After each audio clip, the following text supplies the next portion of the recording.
In this video, I will be assembling the DRSSTC driver.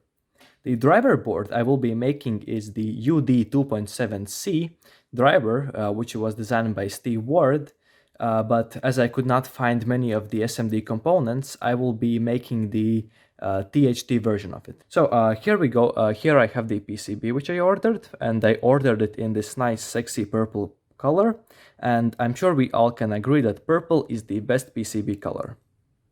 And it looks very nice, it's very shiny, no scratches. So let's start assembling it.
And boom, now the driver board is complete.